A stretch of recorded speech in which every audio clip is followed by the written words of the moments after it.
Bienvenue à ce nouveau rendez-vous de lumière et joie.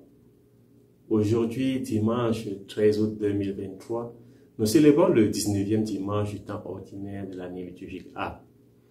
Dimanche dernier, nous avons célébré la fête de la transfiguration de notre Seigneur Jésus-Christ. Le texte de ce dimanche s'insère comme un maillon qui tient les lectures du dimanche précédent, le 17e dimanche, où Jésus se présentait comme le trésor qu'il faut acquérir. Et la transfiguration, la voix du Père était comme une confirmation de cette identité.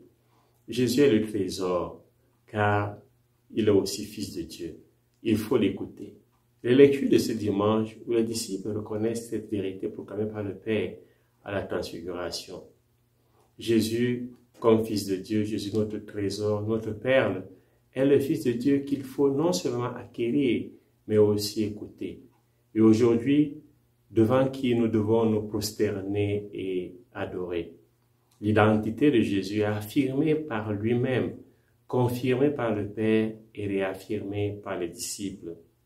Jésus est le Fils de Dieu. Sa vie est une vie de prière, une vie imprégnée de la relation avec le Père. La vie de Jésus est prière, tout comme la prière de Jésus est vie. Il n'y a pas de dichotomie entre la vie et la prière de Jésus. La vie de Jésus se présente comme une prière qui se déploie en 3 lieux. On peut aussi dire que la prière de Jésus se déroule en 3 lieux dans l'évangile de ce jour. La montagne, la mer et la terre.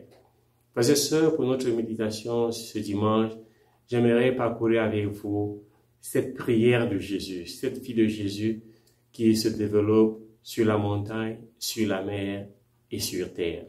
Commençons par la montagne. Jésus vit l'intimité avec le Père. L'évangile de ce jour ne nous donne pas le contenu de la prière de Jésus. Mais ce contenu, nous pouvons le voir dans la prière du Notre Père, à la transfiguration, au Gethsémani, lors de la dernière scène, et aussi dans le Magnificat, car c'est en famille auprès de sa mère et de son père Joseph que Jésus a appris à prier. Nous pouvons aussi voir le contenu de la prière sur la croix. La prière de Jésus se résume sur 3 aspects: l'adoration du Père, l'accomplissement de la volonté du Père et le salut du monde. Ainsi, la prière de Jésus est pour la gloire de Dieu et le salut des hommes. La prière de Jésus sur la montagne, c'est dans le silence de la contemplation. La prière de Jésus montre qu'il est sorti du Père pour venir dans le monde, comme nous le dit Jean chapitre 16, verset 28. Dans la prière de Jésus, celui-ci se reconnaît Fils du Père, Fils du Père céleste dans l'Esprit. C'est le lieu de la révélation de sa divine filiation. C'est pourquoi les disciples l'adoreront et professeront sur la bague « Vraiment, tu es le Fils de Dieu ». Les disciples doivent contempler le Père dans le silence de la brise légère, comme Élie dans la première lecture, et non pas dans le bruit de l'ouragan ou dans le bruit du tremblement de terre. Et la prière du chrétien est l'accueil de la volonté du Seigneur et le désir du salut comme Pierre qui dit « Seigneur, sauve-moi ». Jésus rencontre le Père et de cette rencontre, il se révèle comme Fils de Dieu, comme Dieu. Il utilise le nom divin Yahvé lorsqu'il dit aux disciples en grec « ego eimi », c'est-à-dire « je suis celui qui suis ». Malheureusement, nous avons traduit « c'est moi ». Mais lorsque Jésus se présente, il veut reprendre les paroles de Dieu à Moïse au Sinaï. « Je suis celui qui suis ». Et donc, Jésus peut dominer les forces de la nature en marchant sur les eaux. La prière de Jésus nous permet de marcher sur les eaux de la mer, symbole du mal. Elle nous permet de maîtriser les vents qui nous sont contraires, de dominer la nuit et de marcher sur l'ennemi. Prier, frères et sœurs, c'est inviter Jésus dans la barque de ma vie et faire tomber les vents contraires. Frères et sœurs, après la montagne, contemplons la vie de Jésus sur la mer, ou alors la prière de Jésus sur la mer. La traversée de la mer est l'image de notre existence. Nous sommes dans une traversée d'une rive à une autre, de la rive de la peur, de la rive du péché, pour aller à la rive de la terre promise, l'arrivée du salut. La traversée se déroule sur la mer dans la nuit et la barque de notre vie est attaquée par des vents violents. La traversée rencontre des ennemis hors de nous. La nuit, la mer, les vents contraires, qui sont symboles des forces négatives et destructrices, les forces du mal. Mais il y a aussi deux ennemis en nous, la peur et le doute. La peur nous empêche de reconnaître Jésus qui vient à notre rencontre. La peur nous donne une autre idée de Jésus, une autre identité de Jésus. Dans la peur, nous prenons Jésus pour fantôme. Dès qu'il disparaît et que la foi revient, Jésus est Fils de Dieu. La peur nous empêche de marcher sur les eaux, bien qu'obéissant à la parole de Jésus. Le doute, quant à lui, naît lorsqu'on détourne notre regard de Jésus qui nous appelle et l'on fixe ce regard sur le vent, ce qui est sans consistance. Pierre doute parce qu'il se laisse distraire par le vent au lieu de rester concentré sur Jésus. Sans la foi, nous vivons dans la peur, le doute et nous coulons. Jésus domine ses forces intérieures et extérieures parce qu'il a gravi la montagne de la rencontre avec Dieu. Jésus ne nous laisse pas couler, il nous tend la main.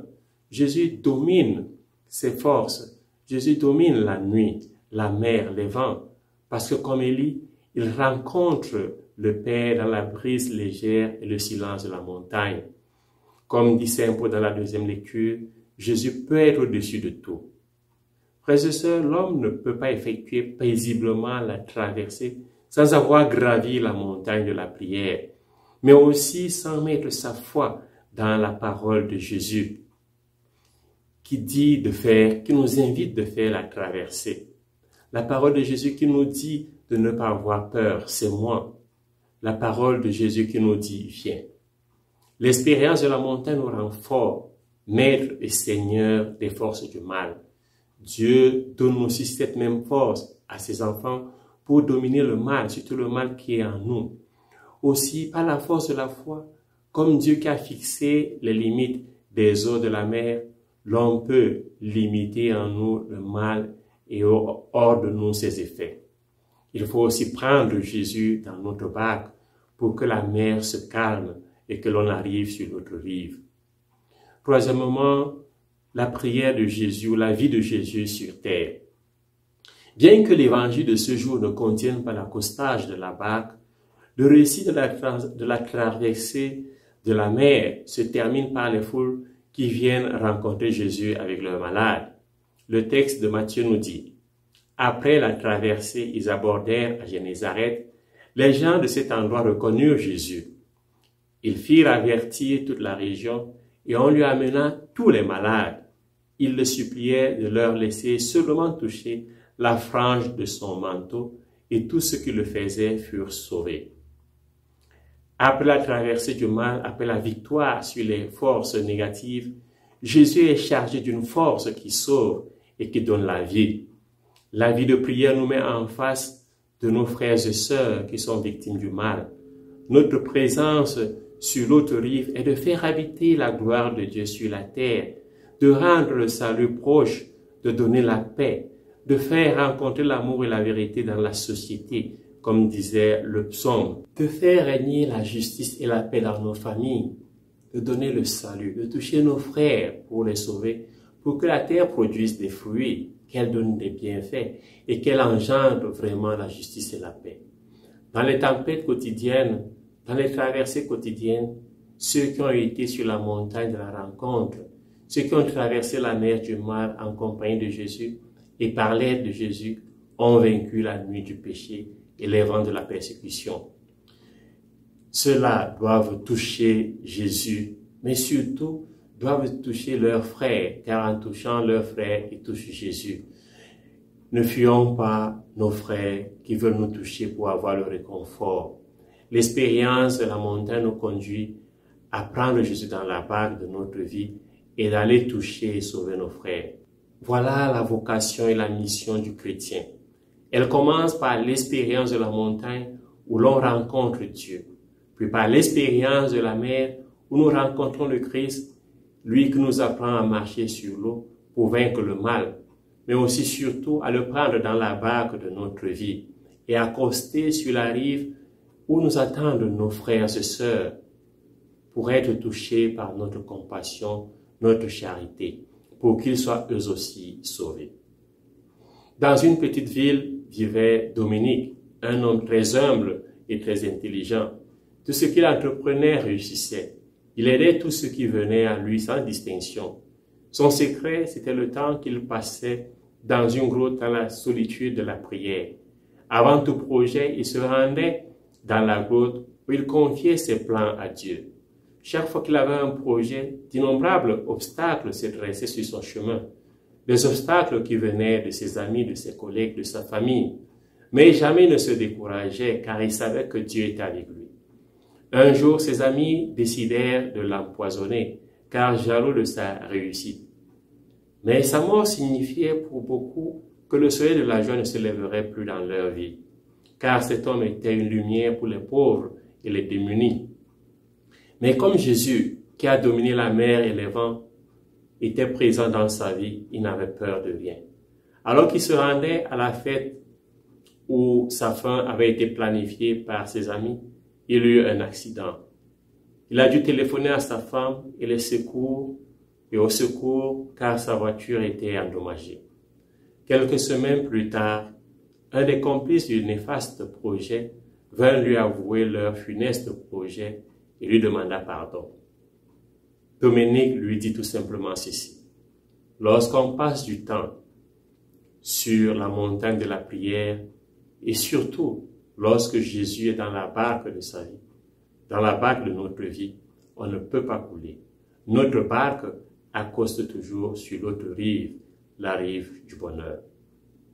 Frères et sœurs, Jésus nous invite à traverser vers l'autre rive, la rive du changement, la rive de la nouveauté qui vient de la foi, la rive de la victoire sur les forces du mal, faire la traversée du rivage de la peur, du doute au rivage de la foi, du rivage de la haine au rivage de l'amour, du rivage de l'égoïsme au rivage de la solidarité, du rivage du bruit au rivage de la méditation. Le cheminement avec Jésus nous conduit dans un monde nouveau, où Jésus fait de nous des créatures nouvelles. Arrivés à l'autre rive, nous devons servir nos frères. Cette rive, frères et sœurs, c'est ici et maintenant. C'est la situation présente dans laquelle je me trouve. Cette rive, c'est aussi chaque nouvelle situation qui est présentée à moi comme une nouvelle rive, une nouvelle opportunité de faire le bien et de sauver mes frères et sœurs. Bon dimanche, loué soit Jésus-Christ et que Dieu vous bénisse.